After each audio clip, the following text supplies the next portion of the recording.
Vocês estiveram aqui na quinta-feira? Com atraso à tarde? Ou vocês viram o e-mail antes? A gente estava vindo de bike e no meio do caminho a gente viu. Vai voltar. Então, o prejuízo não foi tão grande. Foi metade.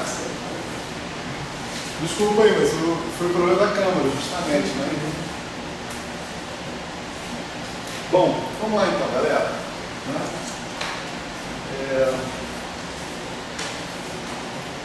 Pensei antes de começar a dar essa aula, né? E decidi por prudência, né, pelo menos, rever um pouco as coisas que a gente faz no campo escalar, tá certo? Onde tudo é mais simples e tal, não tem índice, não tem simetrização, antissimetrização, não tem essas coisas todas. Então, vamos dar uma olhadinha no campo escalar, aí depois a gente volta a considerar que é segredo, tá certo? Então, lá no caso do campo escalar, vamos supor, nossa tarefa aqui é deduzir regras de Feynman para o campo escalar de interação lambda φ4, né? Isso foi falado lá no curso, no mini curso de verão. Mesmo assim, acho que vale a pena a gente dar uma revisada aqui, né? Vamos dar um exemplo aqui. Campo escalar com auto-interação, né?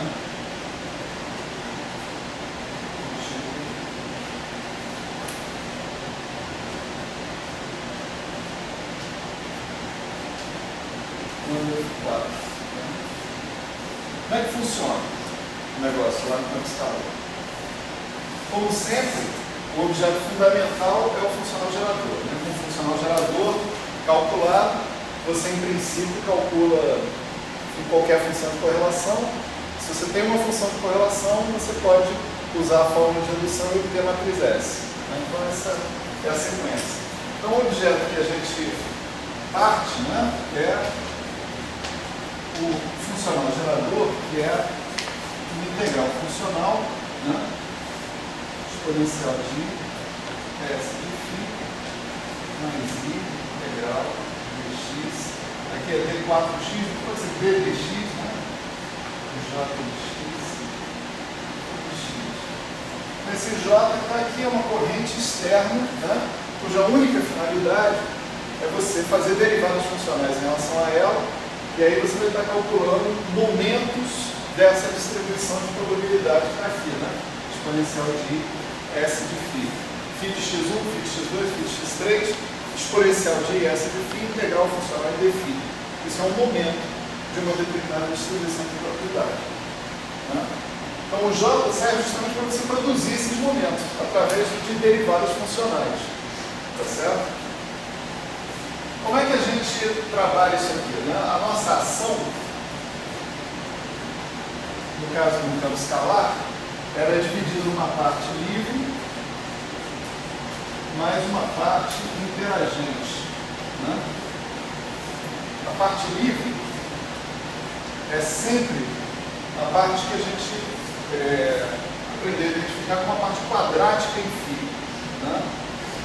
Essa parte livre vai dar origem a equações, por exemplo, uma equação de movimento que é linear em φ, tá certo? Equações lineares não representam as equações de interação.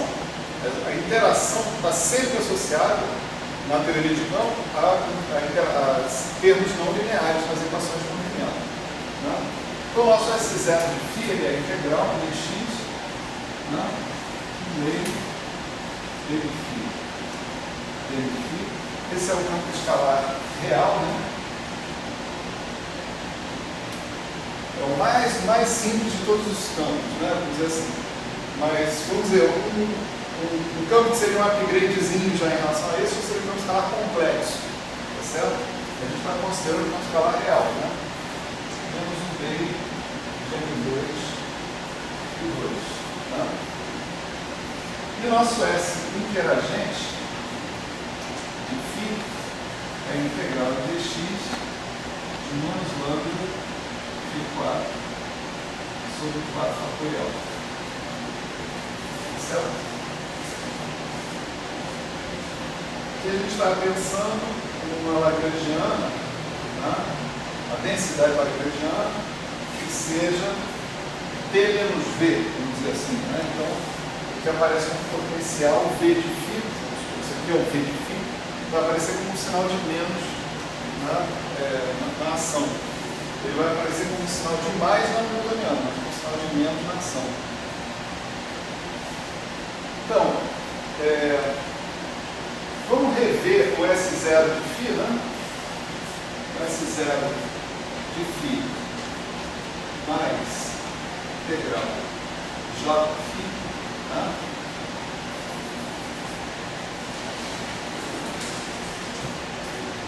Você pode escrever assim, né? Como sendo integral dx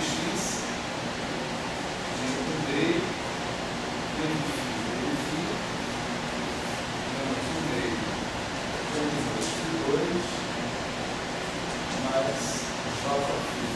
é isso?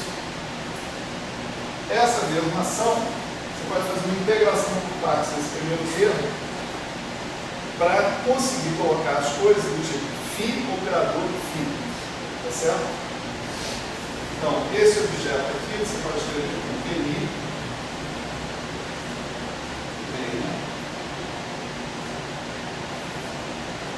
meio de dmi, φ dmi, menos φ dmi dmi. Certo? Isso aqui é uma identidade. Se você calcular essa derivada aqui, dmi φ, né? Mais φ dmi φ. Daí você está tirando esse cara. Né? Esse termo que está aparecendo aqui é um termo de superfície.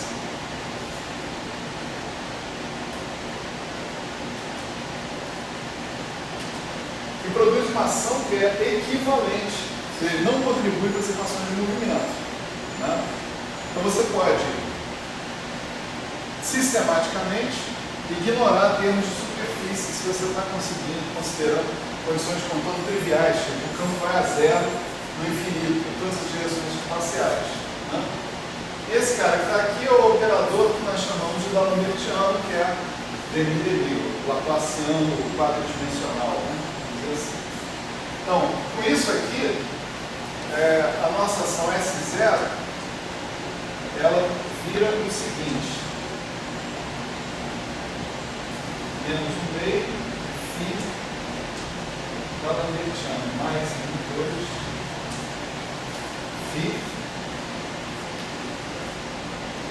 mais Jφ, não é isso? Mais um termo de superfície que a gente não está levando em consideração. Então, ela está na forma, né? φ operador φ mais termo linear em φ. Tá certo? Está nessa forma. Nessa forma, a gente completa o quadrado, né? dessa ação. Então, a gente imagina o seguinte: a gente imagina que você faça uma mudança de variáveis para um fininho que seja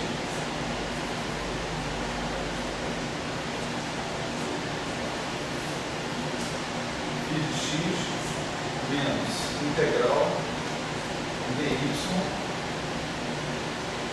de, vou chamar assim, de delta f x menos y j de y. Certo? Então, se eu substituir o φ que está ali por φ mais isso, certo? A minha S0 agora de φ mais integral dx j φ, né? Vai virar o seguinte: integral dx menos 1 meio. Esse delta f, esqueci de dizer, né? É um cara que satisfaz isso aqui. Delta f, D'Alembertiano, delta f, x menos y, é igual a delta x menos y. Tem umas polêmicas aí que às vezes alguém bota um i ali, né? Nesse cara. Faltou uma M ali, né? Hã? Então, Albertiano mais M quadrado. Tinha mais M2.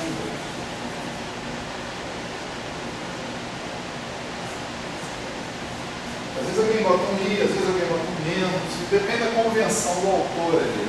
Nessa apresentação aqui, eu estou colocando sem I, tá certo? Mas depois nós vamos seguir as convenções aí do Pokorski, né? E aí, provavelmente tem essas variações, né? Tudo se compensa. Se você definir com I ou definir com menos, tudo vai se compensar em algum momento, né? Mas só tem que ser consistente com isso, isso aqui é chato, né?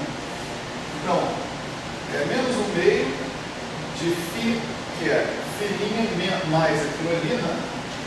Filhinha mais linha de x, né? Mais integral dy delta f x menos y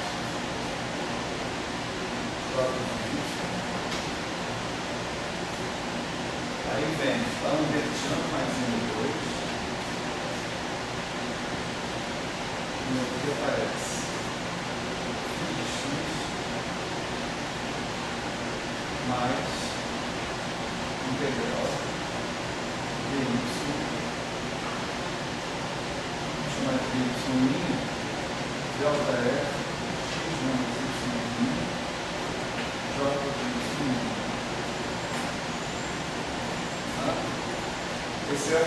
Esse pedaço aqui reescrito, né? E tem aquele pedaço ali que é mais integral dx, né? J de x, φ de x, mais integral dy delta f x menos y, j de y. Certo? Essa conta a gente já fez, né? No caso lá do eletromagnetismo, só estou repetindo aqui só para a gente entrar no mood, né? Da situação, né? Então, a primeira coisa que aparece, né? Vai ser acho que talvez eu não tenha escrito isso. Esse zero de lixo, é S0 de φ mais integral delta f de j. Tem que pegar o φ, isso trocar por φ mais integral de delta f de j. Né? Bom, aí o primeiro termo vai ser φ, operador φ, né? Que é φ, e aqui é φ. Filhinho, operador filhinho, que vai ser o próprio S0 de filhinho, tá certo? Depois você tem esse termo aqui, ó, filhinho, operador delta F. O operador do delta F vai ser escolhido, né, para produzir a delta, né? Então, o operador do delta F dá delta de x menos y', isso mata a integral de y' e me produz um j de x. Então vai ficar φ de x, j de x.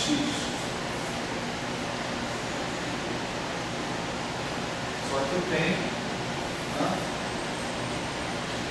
menos 1/2 aqui, né? Φ de x, j de x.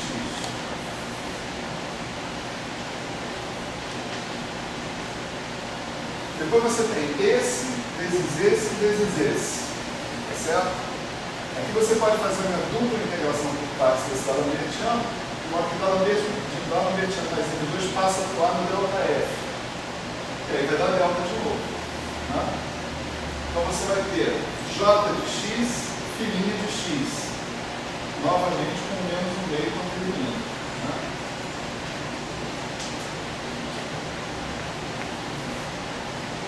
E finalmente, você tem esse vezes esse vezes esse. Esse atuando nesse vai dar um j de x mais uma vez. Então você vai ter, fechou aqui, menos 1/2 da integral dx dy. Vou escrever aqui embaixo.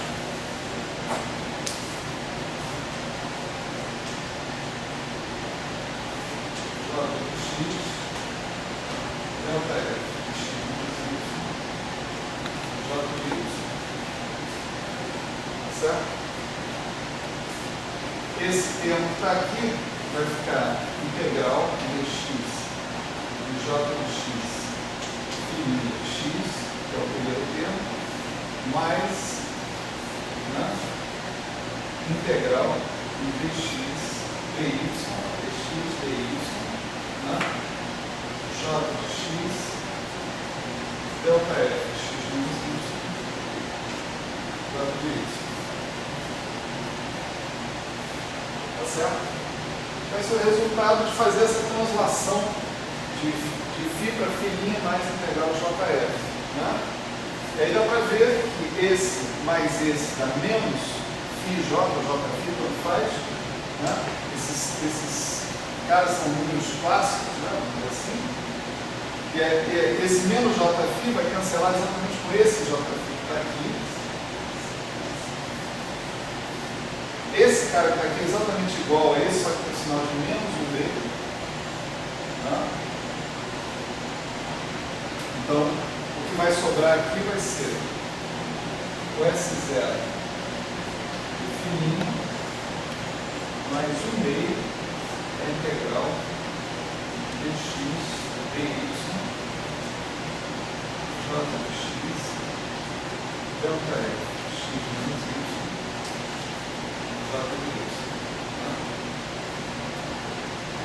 Então, essa parte que é quadrática e linear, né, no campo, se você fizer essa redefinição, né, você consegue desacoplar a corrente J do campo φ. Não tem mais nenhum termo envolvendo o produto dos dois. Né? Tem uma ordem para fazer. A gente não vai pegar essa integral funcional e fazer isso direto dentro dela. Ao contrário, nós vamos reparar o seguinte.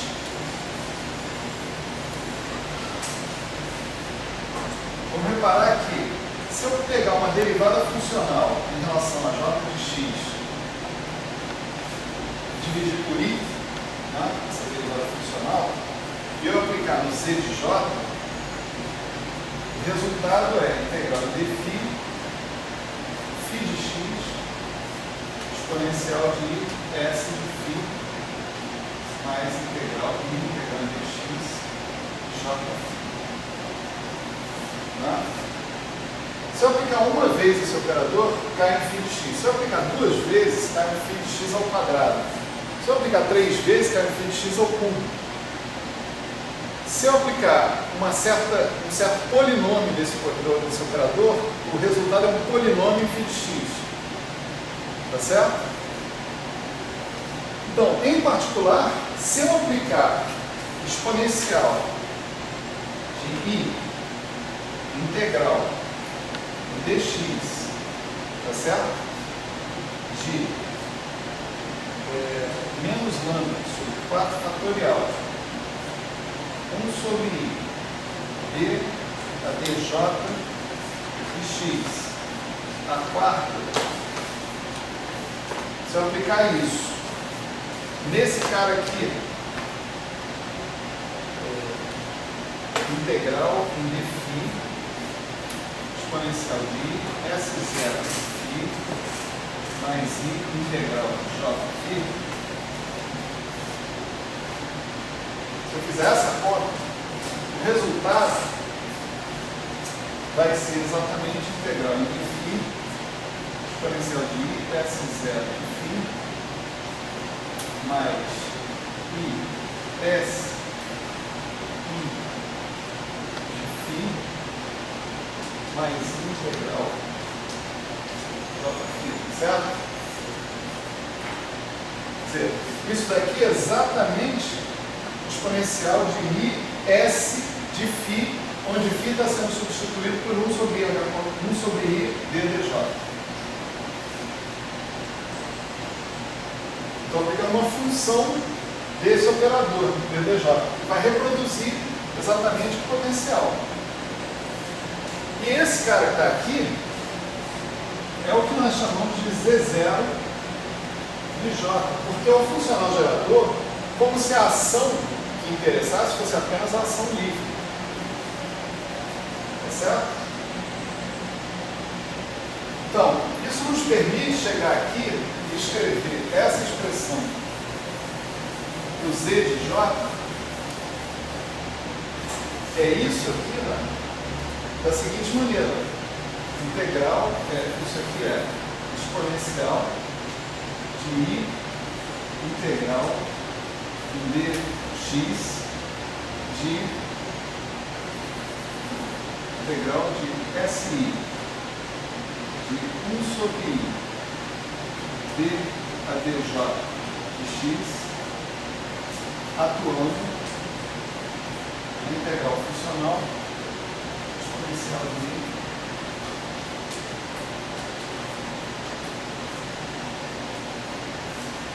tá certo? De modo que a integral funcional que resta para fazer agora é uma integral funcional quadrática.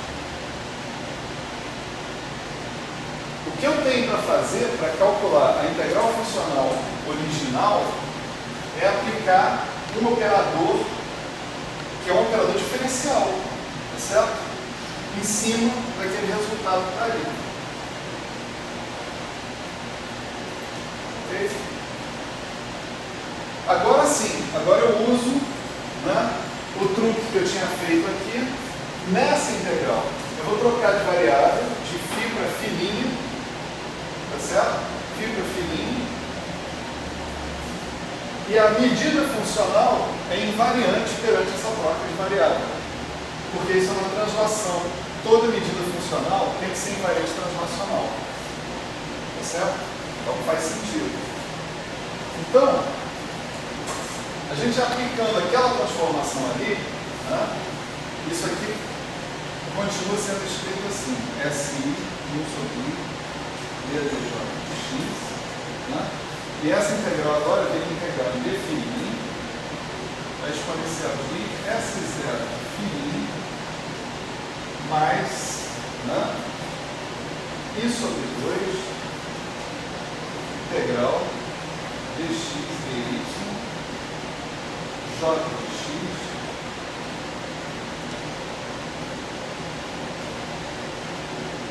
J de y. A coisa boa dessa expressão é porque aqui não tem nada que dependa de φ, né? Então eu posso fatorizar, tirar esse cara aqui da integral funcional. E o que resta é um fator de normalização, que é só o S0 de φ. De modo que, a menos de um fator de normalização, que eu vou escrever explicitamente aqui na frente, né?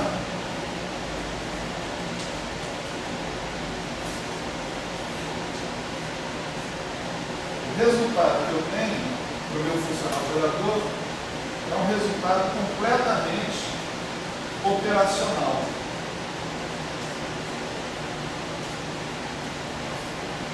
Tá certo?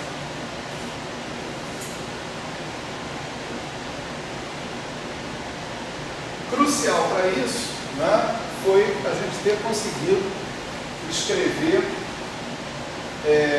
o S0 nessa forma: campo, operador, campo. Campo, operador, campo, onde esse operador possua uma função de Green, possua uma inversa. Né? Essa inversa, ela tem que satisfazer uma determinada condição de contorno. Tá certo? Vamos tratar disso agora. Né? Então, olha só, o S0, tá certo? Conseguiu ser escrito nessa forma. Isso é crucial para, caso exista a inversa desse cara, tá?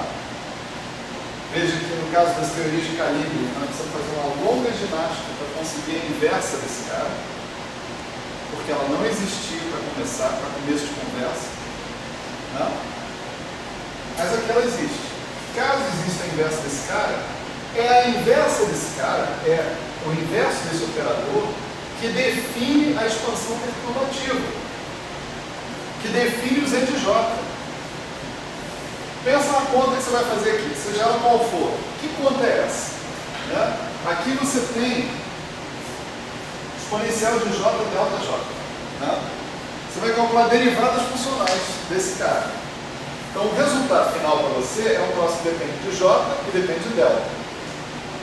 Depende de um jeito complicado aí, mas depende. Né? Depois você vai calcular funções de Green. Funções de Green são mais derivadas funcionais em relação a J. Só que agora com J igual a zero no final. Tá certo? Se você calcula mais derivadas funcionais em relação a J e bota J igual a zero no final, o resultado final vai ser alguma coisa que é uma função complicada do ΔF. Então, se não tiver ΔF, não tem nada. Tá certo? Não tem essa conta. Não dá para fazer conta nenhuma. Se eu não tiver esse objeto aqui, se esse objeto não existir, acabou a expansão perturbativa. Eu queria que você especificamente prestasse muita atenção nisso. Porque sua tese vai ser uma situação assim. Onde você não tem expansão perturbativa. Então, conversa só com ele. Mas está claro isso, gente? Essa história aí. Se você não tem o ΔF, não tem nada. Já era. Então você precisa do ΔF. Então vamos rever como é que a gente calcula o ΔF. O ΔF é o quê? É a inversa do operador que aparece entre os campos. Né? Φ, operador φ. Sempre isso. Por que ele é inversa? Porque você tem os termos de corrente e você precisa fazer essa transformação que a gente fez para desacoplar a corrente de campo. E essa transformação exige a inversa desse operador. Né?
Mas tem uma razão mais profunda do que essa, que é a invariância de Poincaré.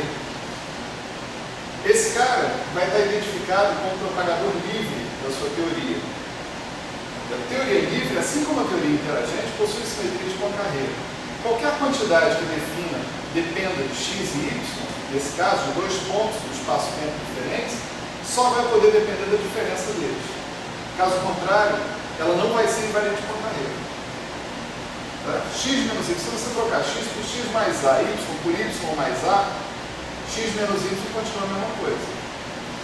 Tá certo? Quer dizer, a invariância translacional, que é um pedaço da invariância de Poincaré, implica que o delta vai ser função de x menos y. Mas nós não temos tempo para explorar isso. Isso implica. Né?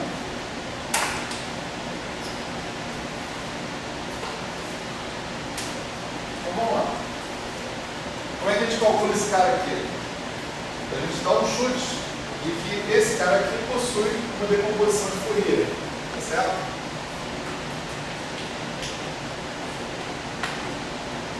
Isso aqui vai ser integral dk sobre 2π elevado. Se a gente quiser, a gente pode colocar 2π elevado a d também. Né? Eu vou colocar 2π a quarta, porque receber, né? A dinâmica quântica, em tese, visa 4 dimensões. Você pode fazer transformar de Fourier em D dimensões, não tem problema. Aqui você bota a exponencial de menos I, K, X menos Y, e aqui você bota um certo delta F de K. Certo? Vou chamar de delta F tio de K. O problema é definir quem é esse delta F tio de K, e isso você pode definir aplicando, né, Dalavertiano mais M2 no delta F x menos y. Né? Isso vai ser integrar dk sobre 2π ao quarto, exponencial de menos k x menos y. Tudo que depende de x aqui está ali na exponencial de ik x menos y. Então o resultado de aplicar Dalavertiano mais M2 nesse cara vai ser fazer cair em menos K2 mais M2. Né? Delta F tio de K. Isso aqui tem que ser a delta de x menos y, mas a delta também é a decomposição de Fourier. Né? A decomposição de Fourier da delta é essa.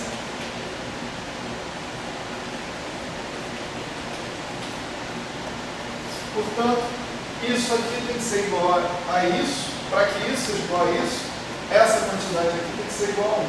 Decomposição. Né? Isso implica, né, que o nosso delta F tio de K está bem definido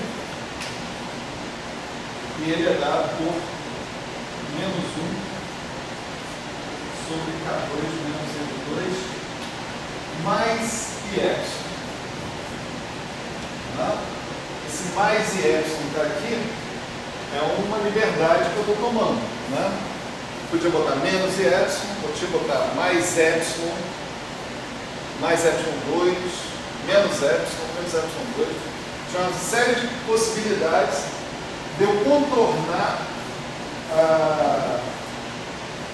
a singularidade que eu tenho em K2 igual a N2. Eu tenho uma singularidade aí. Né? Por que eu boto mais epsilon? Resposta, está lá no curso de verão. Tá certo? No curso de verão eu calculo esse objeto, delta F de x menos y, usando outra linha de raciocínio e mostro para vocês que tem que ser exatamente com mais e epsilon na história.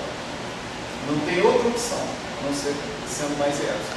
Para isso a gente usa a formulação operatorial, para fazer essa conta. Né? Tem vários argumentos no sentido de que tem que ser mais e epsilon por caminhos menos exatos, vamos dizer assim. Mas o que está lá nas atividades formativas de verão, no curso que foi dado, é uma demonstração. Certo? Tem que ser mais epsilon. Então, portanto, o famoso delta F de x menos y, né, ele é menos integral dk sobre 2π² exponencial de menos dk x menos y sobre K2 menos M2 mais epsilon. A boa notícia, né, essa quantidade existe. Né? Você pode calcular esse cara, né? Vai dar lá a função de décima, ordem, não sei o que, etc. Mas existe. Tá certo? Isso é o fundamental. Né? Se a sua teoria fosse a teoria livre, tá certo? Então seu funcional gerador seria simplesmente isso aqui, tá certo? Ou simplesmente isso aqui. Quando você calculasse duas derivadas funcionais em relação a J e botasse J igual a zero, o resultado ia ser exatamente I delta F. Tá? E isso é exatamente a função de Green de 2 pontos, que é chamada de propagador da sua teoria. Tá? Então, essa é a primeira regra de Feynman que a gente tem, né? É observar o seguinte, né? O nosso propagador, né, é esse.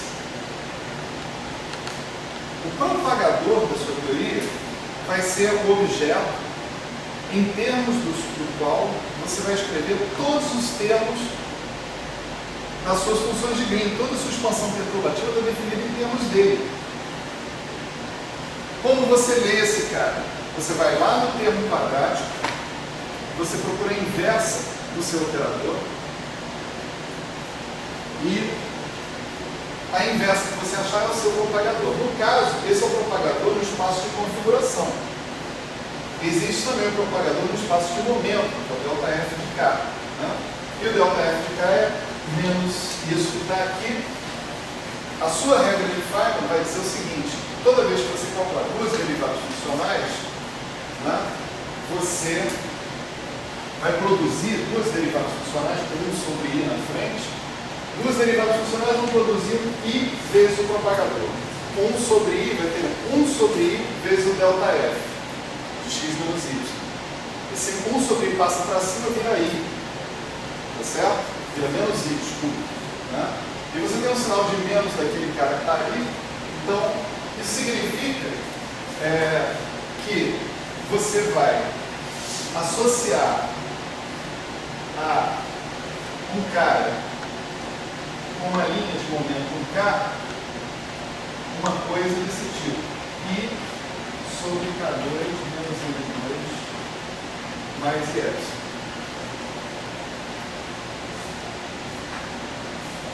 Cada duas derivadas funcionais que você parear vão produzir um propagador, sejam elas quais forem. Tá certo? No espaço de momento, esse propagador tem que ser essa expressão que está aqui. No caso do tempo escalar. Como é que você chegou nisso? Você pegou essa expressão no espaço de configuração e fez a transformada de Fourier para o espaço de momento e acrescentou o I que vem das derivadas funcionais, das duas derivadas funcionais que você pareou. Tá certo? O propagador é uma das regras de Feynman que a gente tem que deduzir. A outra regra de Feynman é qual o fator que eu tenho que colocar toda vez que eu tiver um vértice. Tá certo? Ou, em outras palavras, qual é o efeito de aplicar cada uma das ordens de interação que eu tenho aqui. Isso aqui é uma expansão. Isso aqui começa em 1, claro que aí você não aplica nada. Aí tem o termo de primeira ordem, vai ser 4 derivadas funcionais em relação a j de x. Tem o termo de segunda ordem, são 8 derivadas funcionais em relação a j de x. Né? Perdão, j de x, j de y. Né? Depois é o termo de terceira ordem, são 12 derivadas funcionais, assim por diante. A gente vê uma regularidade nessa coisa, que é a seguinte: toda vez que eu tiver 4 dessas derivadas funcionais, eu só vou produzir gráficos conexos se essas 4 derivadas funcionais se parearem com derivadas funcionais que vêm dos pontos externos, de alguma maneira. Tem que ter pelo menos um ponto externo associado com esses caras.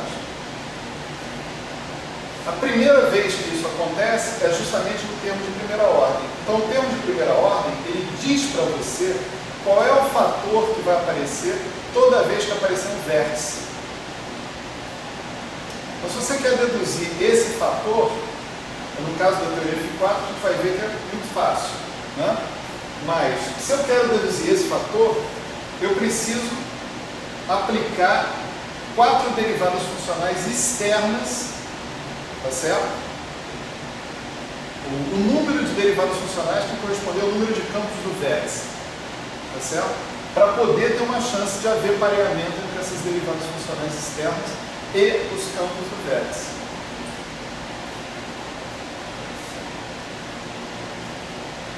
Então vamos lá, vamos mostrar isso que está aparecendo.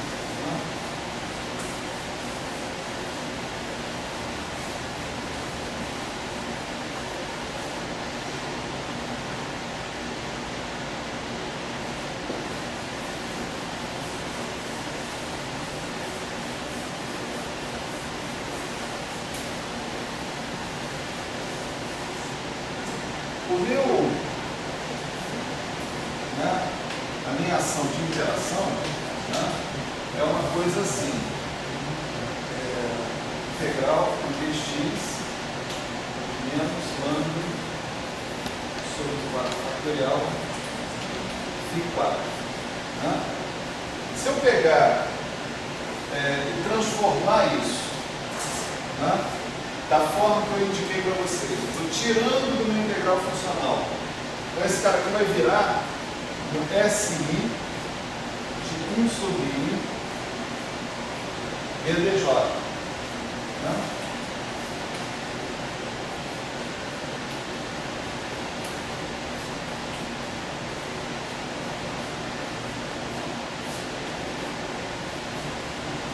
Vou tirar isso aí.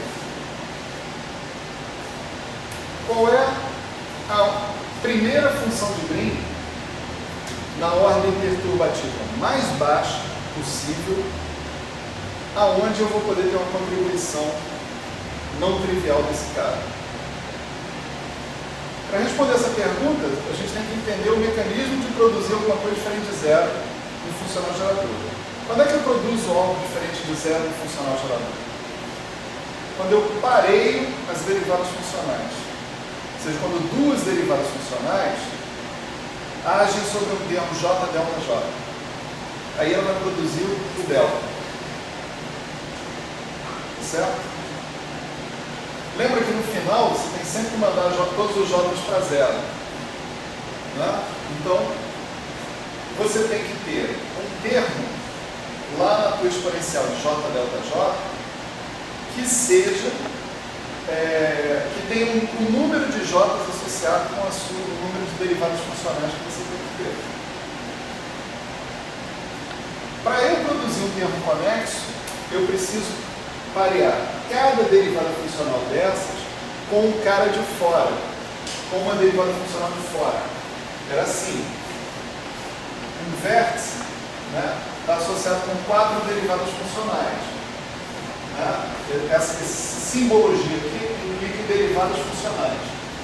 As derivadas funcionais externas, né, estão associadas com esses pontinhos. É claro que eu posso produzir diagramas que não são conexos. Como é que eu faço isso?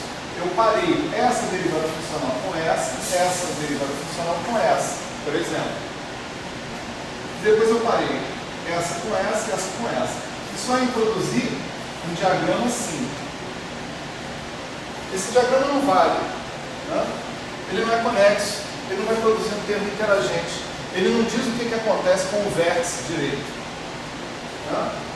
Outra possibilidade de pareamento, né, seria a seguinte: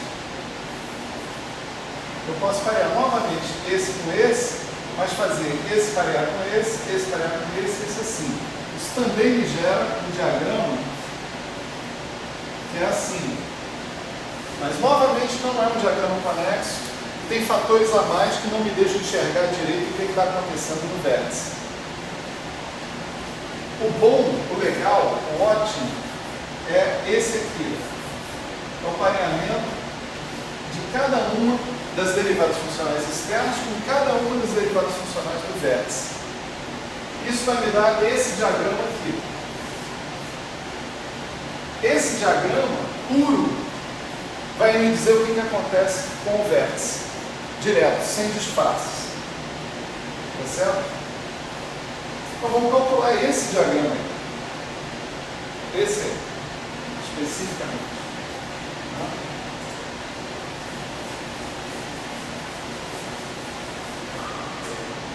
Então, eu tenho 4 termos externos.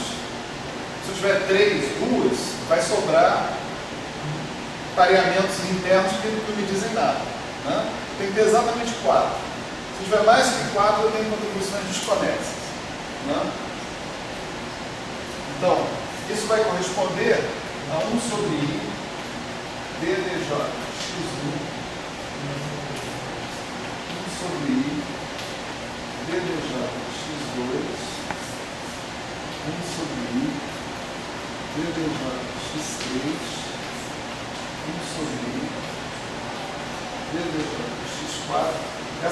Isso vai dar a minha função de Green de 4 pontos x1, x2, x3, x4. Né? Isso aqui tem que atuar, né, do Z0, o Z de J com o vértice na ordem mais baixa dele. O vértice na ordem mais baixa vai ser menos lambda sobre 4 fatorial integral, vamos chamar de dy, certo?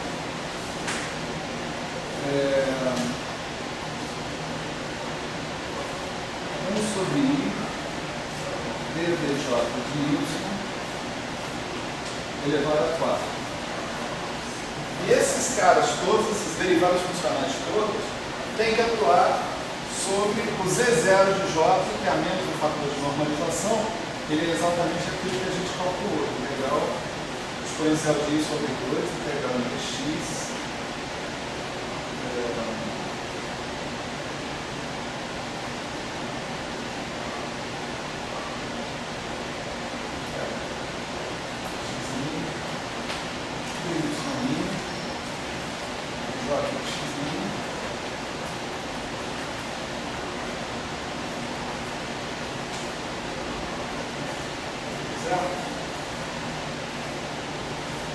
Então, quantos derivados funcionais eu tenho aqui? Eu tenho 1, 2, 3, 4 e 4, 8. Tenho 8 derivados funcionais. Naquela exponencial que está ali, se eu quiser, eu posso expandir como 1 mais argumento ao quadrado sobre 2 fatorial, etc, etc. Só tem um termo que vai contribuir. Perdão, faltou dizer que no final nós temos que calcular tudo de J igual a 0. E faltou dizer o que é isso que eu estou calculando. Eu estou calculando o G4, o X1, X4 em primeira ordem. Certo?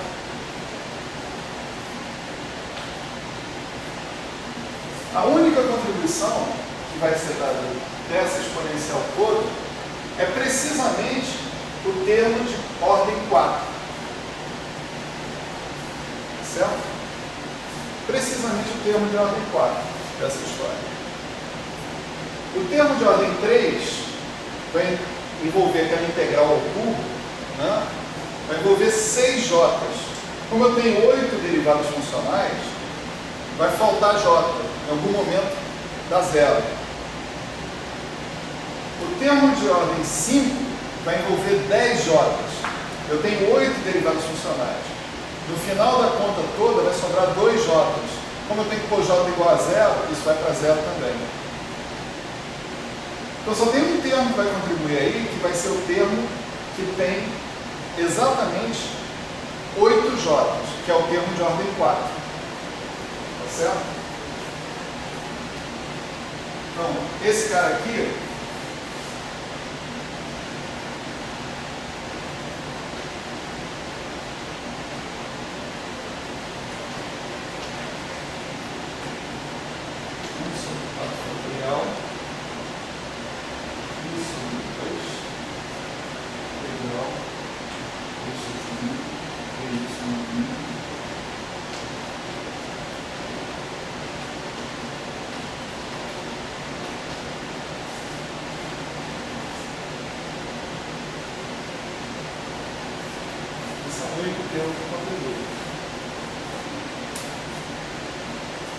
certo?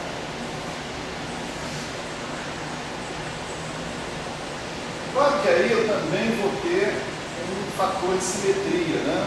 Dentro da história, né? Então, vamos ver o aparecimento dele também, né?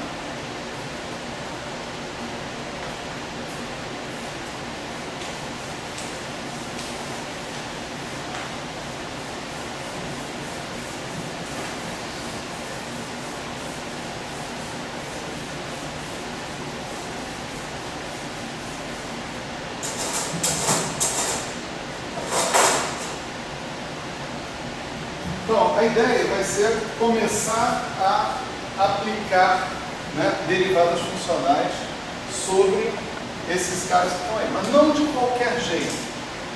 É claro que se eu sair aplicando derivadas funcionais de qualquer jeito, eu vou gerar várias contribuições que não me interessam.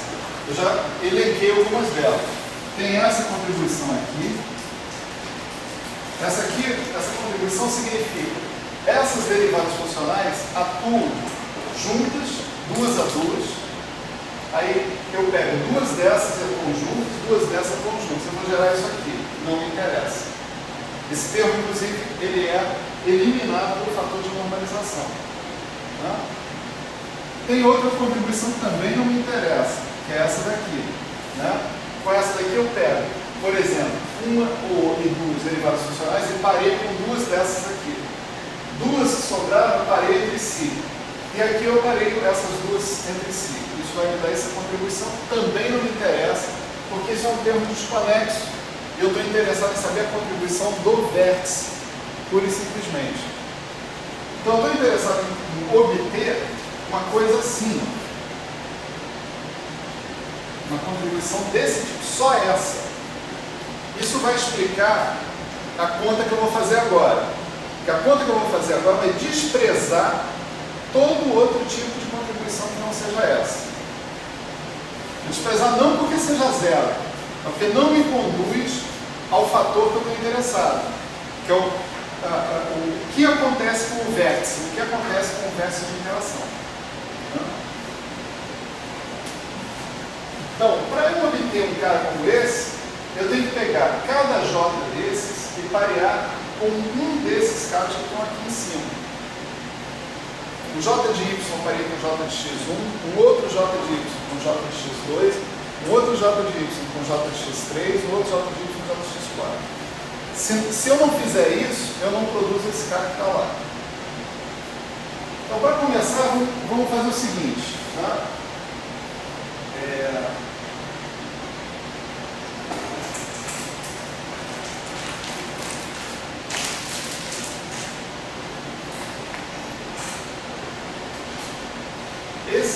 Essas derivadas em relação a J de Y, né, eu tenho 4 delas. Cada um desses caras pode parear com qualquer uma dessas 4 possibilidades que estão aqui. Tá certo? Quando ele parear com uma, o segundo deles vai ter 3 opções. O terceiro vai ter 2 opções e o quarto não vai ter opção nenhuma. Então eu tenho 12 não. Que merda. Eu tenho 4 fatorial possibilidades de pareamento. Tá certo? É por isso que tem esse 4 fatorial descontando aqui. Esse tipo de coisa é absolutamente enorme. Né? Vem justamente do fato desses campos serem idênticos. Né? Então, eu tenho 4 fatorial termos que são exatamente desse tipo. Né? Eu vou fazer assim, ó, 1 sobre I, dDJ de X1, dAdJ de Y. Vou indicar aqui, por essa barrinha aqui, que esses dois caras agem juntos, sobre o mesmo J delta J. É isso que eu chamo de parear. Eles dois é que agem juntos sobre o mesmo J delta J.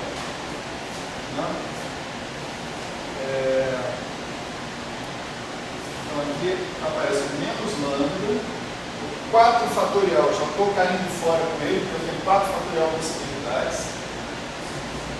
Certo? Então, eu tenho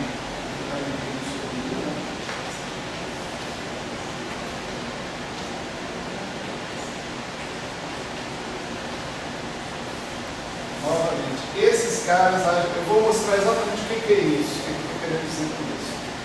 Sobre o mesmo J delta J. Depois, esses caras aqui.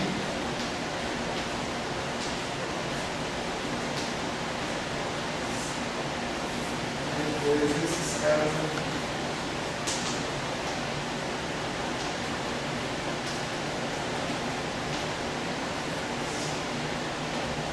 Todo mundo atua sobre 1 sobre 4 fatorial, I sobre 2, integral, I x', D x', J x', delta x',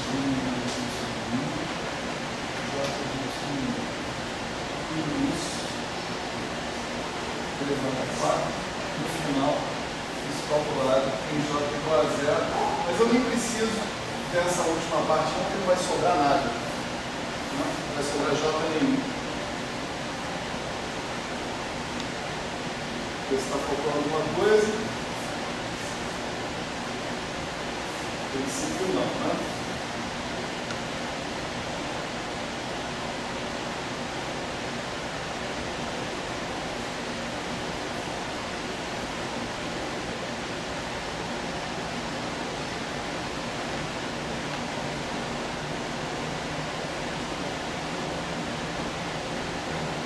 Então tá, então vamos pegar, por exemplo, né, esse fator aqui e fazer ele atuar sobre esses caras que estão aqui. Tá? Vou começar por esse, com JX4, acho que é o cara que está mais perto. Então, deixa eu colocar aqui menos lambda e aqui um negocinho assim, né, para a gente ter o próximo. Né? Então, esse aqui dá 1 sobre I, dj de x4, e aqui 1 sobre I dj de y atuando nisso, tá certo? Isso aqui vai ser 1 sobre 4 fatorial, o dj de y atuando naquele cara quarto vai dar 4 vezes, né? Esse cara, I sobre 2, dx, dy, jx, delta f,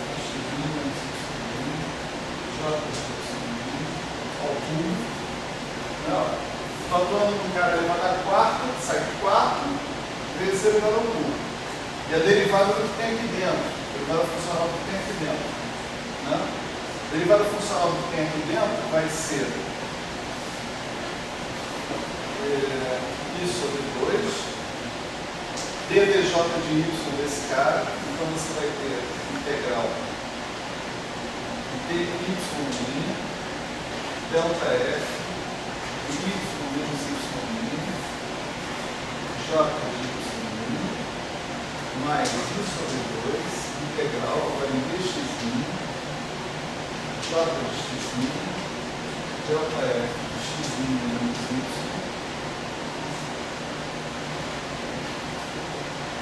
e acabou.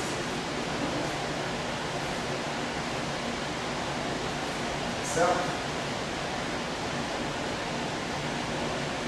Essa primeira atuação do dj de y foi uma atuação normal. Mas a segunda atuação é que eu vou levar em consideração isso que eu estou falando de pareamento. Né? Esse dj de x4 tem várias opções. Ele pode atuar aqui, agora. Ele pode atuar aqui, nesses caras que estão aqui. Certo? Antes da gente considerar isso, vamos só arredondar isso aqui para a gente nunca mais fazer essa mesma conta. Né? Aqui eu tenho delta f de y menos y', j de y'. Aqui tem delta f de x' menos y, j de x'. Mas o delta f de x' menos y é igual ao delta f de y menos x'. Isso é uma propriedade de simetria. Né? Se vocês olharem para o delta f lá, né, a expressão delta f, se você trocar x por y, é só trocar k por menos k na função integral que você volta para a mesma coisa. Né? Então, esse termo aqui, com essa propriedade de simetria, fica exatamente igual a esse. De modo que esse e esse se somam e esse 2 aqui cancela. Né?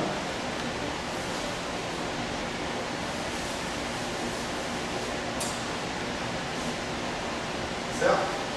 E agora sim, quando eu atuar com dj de x4, eu tenho a opção de atuar aqui e deixar esse aqui quieto, ou de deixar esse aqui quieto e atuar aqui. Essa segunda parte da opção é o que eu chamo de pareamento. Porque nessa situação, o dj de y e o dj de x4 agiram sobre o mesmo fator j delta j. Tá certo? Quando as duas derivadas funcionais agem sobre o mesmo fator j delta j, eles produzem um delta, produzem um propagador associado aos argumentos deles. Então, o que eu estou chamando de pareamento é isso, é dizer que esses dois caras agem sobre o mesmo fator. Então, o primeiro cara atuou e deixou esse cara aqui. O segundo cara não tem opção. Se ele quiser produzir a mesma coisa, ele vai ter que agir sobre o mesmo fator. Então, ele vai produzir um ΔF de y menos x4. Certo? Então, a atuação desse cara aqui vai ser menos lambda, né? Novamente o cara está ali. E aqui você vai ter 1 sobre 4 fatorial, 4. Aí tem i sobre 2. Aí ó, dx', y', jx', ΔF jx', e aqui o nosso, perdão, tinha o primeiro 1 sobre i que também mataram esse cara, então vai sobrar o segundo 1 sobre i, né? 1 sobre i, ΔF de y menos x4.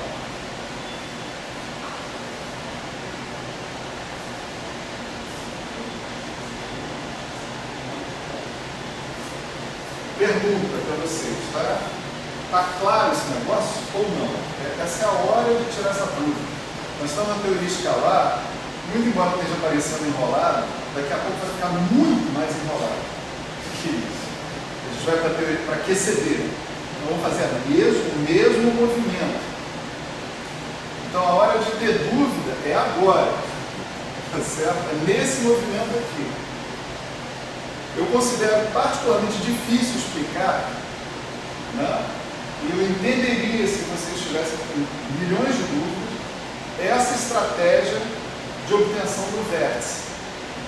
Tem que parear tal derivada do funcional. O que é pareamento? Pareamento, acabei de explicar aqui, mas eu posso repetir, né? Eu posso tentar esclarecer melhor, se for o caso.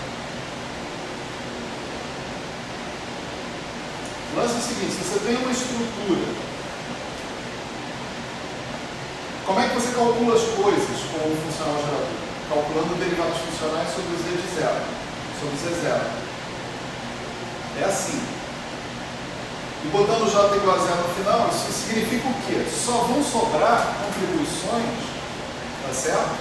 Só vão sobrar contribuições associadas com situações em que as duas derivadas funcionais atuaram no mesmo termo j delta j. Certo? São as únicas possibilidades. Se um dia vocês fizerem essa conta fisicamente, eu espero que façam, né? Pelo menos essa aí, mais fácil, né? Se vocês fizerem essa conta fisicamente, vocês vão ver, não tem nenhuma outra possibilidade. Não tem como dar algo diferente de zero, ou diferente disso. Tudo que vai sobrar são ΔFs associados aos argumentos dos J's que fizeram que estavam atuando. Esses ΔFs vêm desses termos, J, delta, J. Então, cada vez que duas derivadas funcionais atuarem sobre o mesmo J, delta, J, isso é o que eu estou chamando de pareamento. Tem zilhões de pareamentos possíveis que vão dar outras contribuições. Né? Mas a contribuição que eu estou interessado é a contribuição específica do vértice.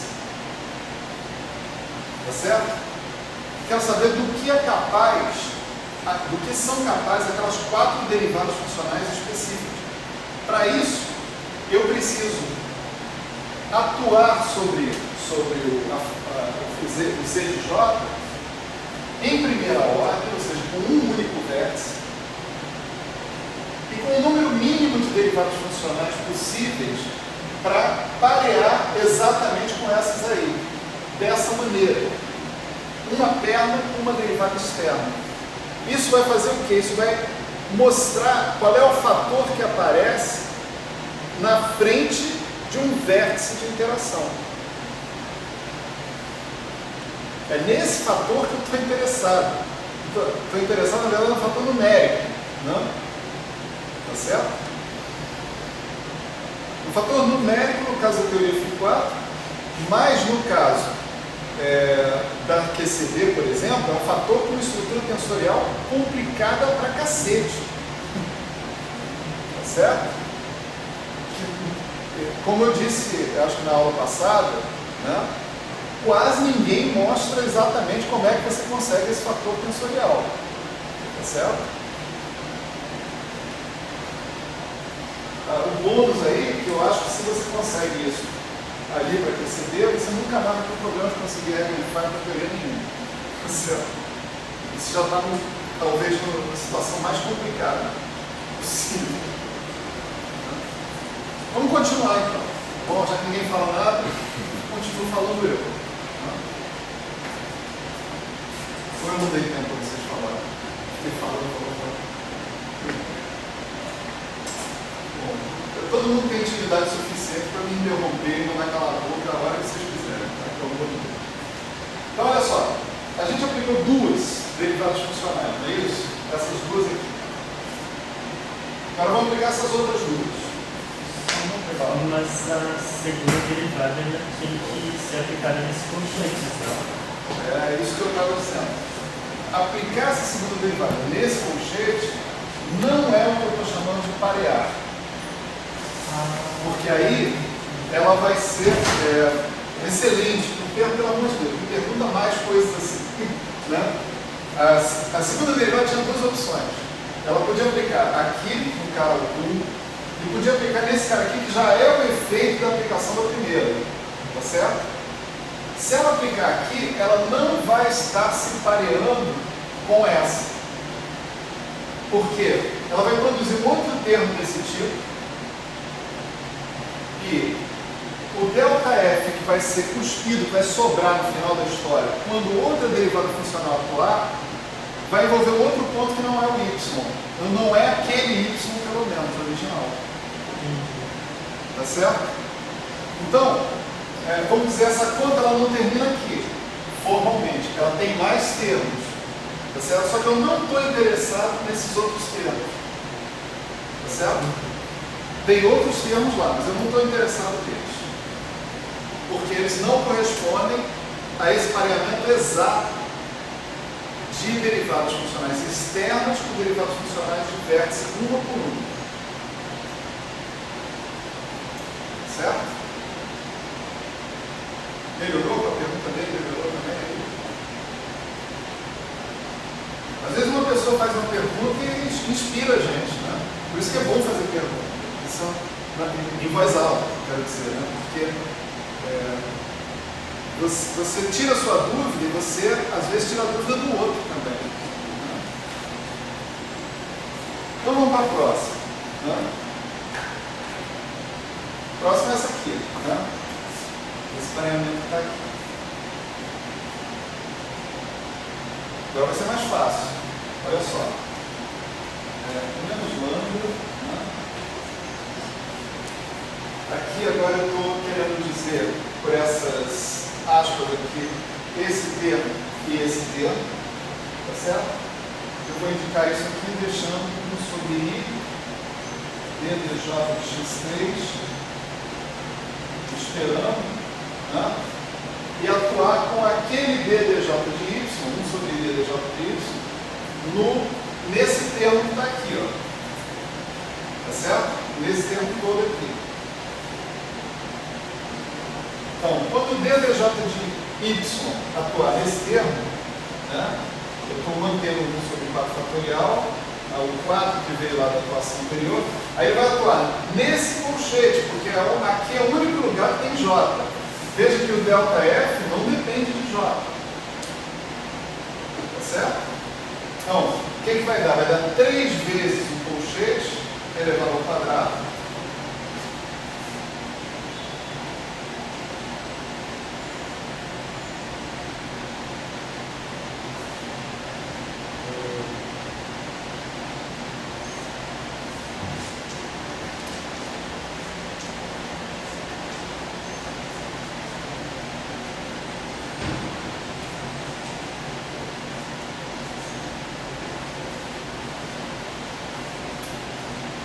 Aqui eu vou repetir o 1 sobre ΔF de y menos x4, tá certo?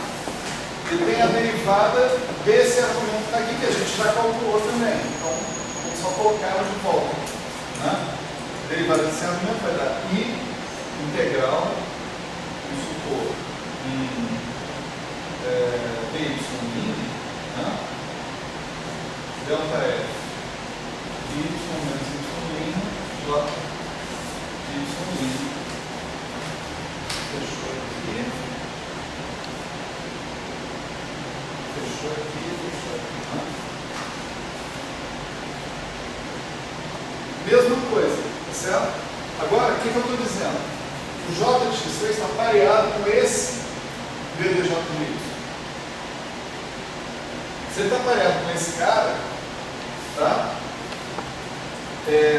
Ele é obrigado a atuar aqui no cara, que é o resultado da atuação sobre o colchete do ddj de y. Então, quando ele atuar lá,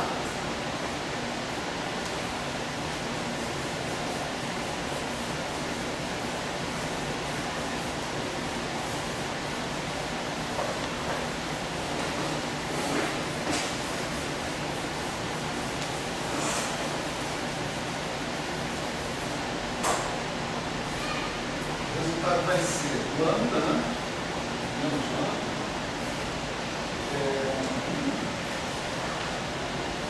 Termo lá.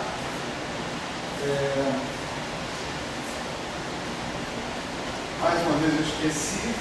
Esse I não tem, porque quando eu atuo com o ddj de y eu tenho 1 sobre I, né? Então, sobra 1 sobre I no final. Né? 4 vezes 3 sobre 4 fatorial. Aí tem o colchete, 1 sobre 2, e 3 sobre 1.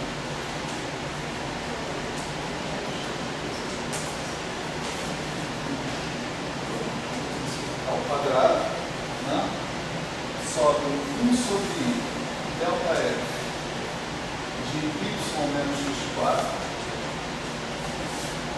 mais vezes 1 sobre i delta F de y menos x3.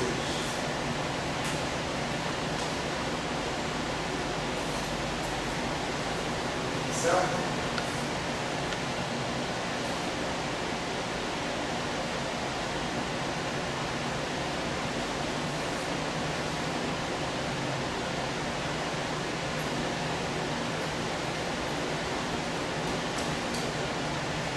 A última derivada é obrigada a atuar naquele termo que está ali, e vai sobrar só o j de delta de y menos y' x3 que mata a integral da y'.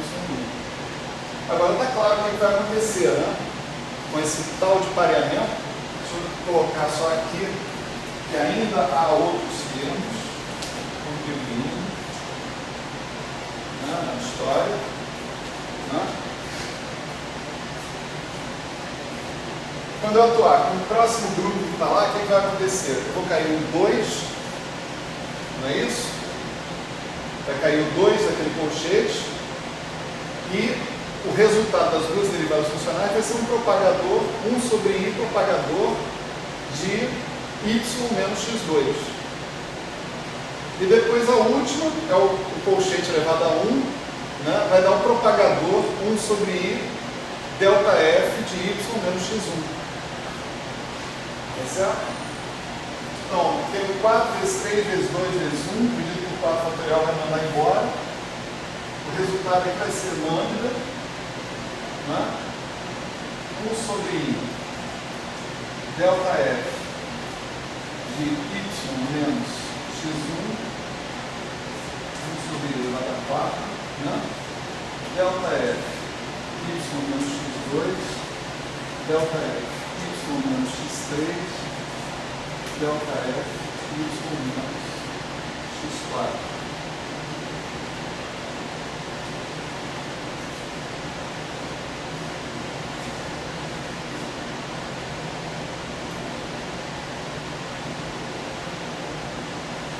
certo? Olha, esse aqui, né, uma coisa que faltou aqui foi o seguinte, né, é que o nosso vértice está integrado em DY, tá certo? É uma integral em DY faltando na história toda.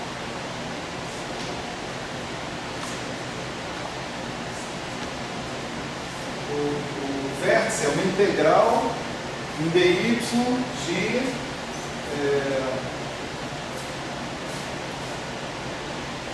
φ4 de x, cada φ é substituído por 1 sobre I dj, né?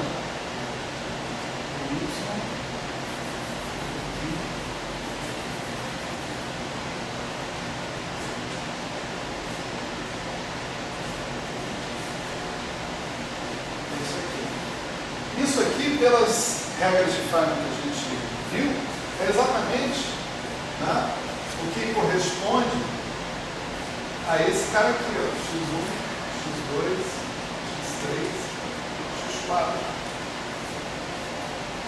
Tá certo? Esse gráfico no espaço de configuração, 1 sobre I elevado à quarta é 1, né?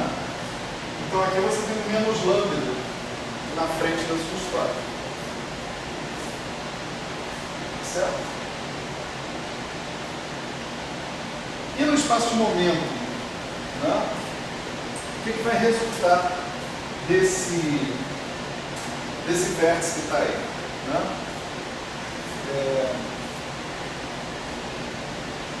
Não, perdão, antes de falar do espaço de momento, vou falar outra coisa. Né? Essa contribuição, tá certo? Essa contribuição é o que a gente chama de a única contribuição conexa. Tá certo? É uma contribuição conexa. Isso quer dizer o seguinte: você tem contribuições para a sua função de Green que são contribuições conexas e contribuições desconexas. Em termos de gráficos de Feynman, né,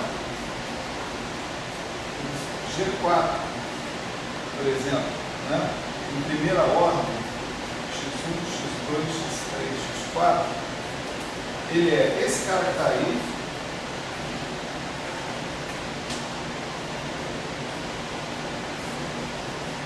mais esse cara que está aqui,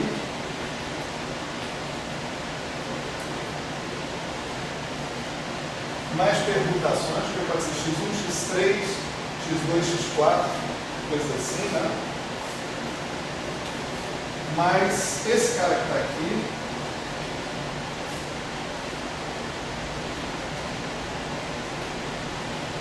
mais permutações,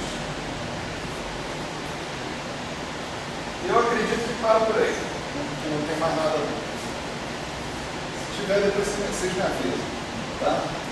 Isso aqui já ilustra o que eu quero dizer. Essa contribuição aqui é uma contribuição que vai embora pelo fator de normalização do seu funcional gerador. É o que a gente chama de uma bolha de vácuo. Ele vai embora por causa disso. Então esse aqui não interessa. Esse aqui eu já poderia, inclusive, não fazer esses pareamentos, para não perder tempo. Porque ele vai ser cancelado pelo fator de normalização. Essa contribuição que está aqui é uma contribuição que existe, mas é uma contribuição desconexa. Qual o sentido de uma contribuição desconexa? É onde uma parte das partículas não interage com a outra parte das partículas. Isso vai ser um processo, por exemplo, de duas partículas entrando, indo para o espalhamento, e duas partículas saindo. Né? Nessa situação, uma das partículas que entrou passou direto, não aconteceu nada com ela, e a outra fez uma graça aqui que ninguém vai saber a graça que ela fez, porque está lá no meio da interação, ninguém vê o que está no meio da interação, e termina também como se nada tivesse acontecido com ela. O momento dessa partícula inicial é igual ao momento final, o momento dessa partícula inicial também tem que ser igual ao momento da partícula final. Né? Então, essas quatro partículas, essas duas partículas, elas não interagiram entre si. Há outros processos possíveis onde essas partículas ou não interagem entre si, ou interagem em grupos. Né? Então, se fosse um processo de 6 partículas, você poderia ter uma coisa assim. duas delas interagem, uma terceira fica lá autista. Né? Se fosse um processo de 8 partículas, uma coisa assim também poderia acontecer. Esses processos, a gente não está interessado neles. Por quê? Porque eles representam situações onde eu tenho experimentos independentes acontecendo. Eu estou interessado em situações onde todos os momentos de todas as partículas mudam. Porque isso sim diz que essas 8 partículas, por exemplo, interagiram entre si. E isso vai me trazer informação sobre a interação. Né? Em um processo como esse, ele traz informação sobre a interação de 2 partículas, ele traz informação sobre a interação de 4. Porque elas só interagem em grupos de 2. Então eu estou interessado basicamente em processos conexos, processos associados com diagramas que não são desse tipo, nem desse tipo, muito menos desse tipo. Né? Esse tipo aqui já é jogado fora, mas eu não quero saber desses caras. Esse aqui sim, se essa partícula e essa partícula são as que entram, por exemplo, chamar de x2 aqui, x3, x4, se essas duas são as partículas que entram, essas duas são as partículas que saem, o momento delas pode mudar. Que eu preciso que P1 mais P2 seja igual a P3 mais P4. Mas P3 e P4, P3 não precisa ser P1, P4 não precisa ser P2. A soma é que tem que ser conservada. Né? Então, é por isso que a gente está procurando, né, processos conexos.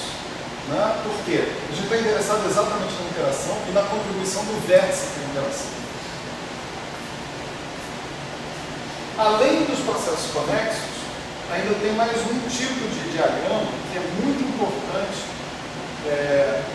posteriormente na análise das divergências da teoria. Essa teoria vai ter divergência. É uma triste notícia, mas é assim que o mundo é. Né? Esses são chamados diagramas irredutíveis a uma partícula. São coisas do seguinte tipo. Né?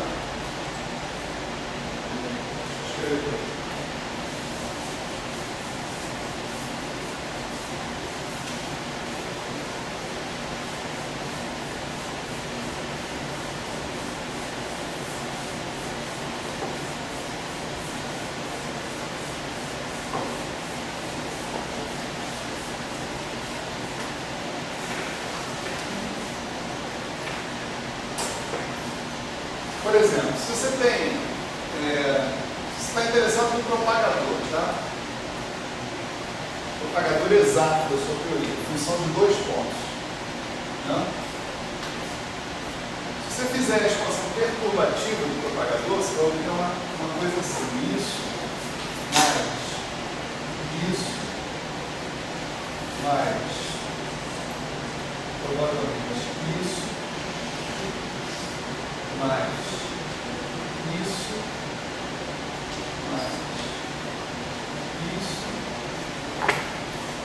mas agora em terceira ordem, por exemplo, você pode obter coisas assim. Também pode obter coisas assim. Né?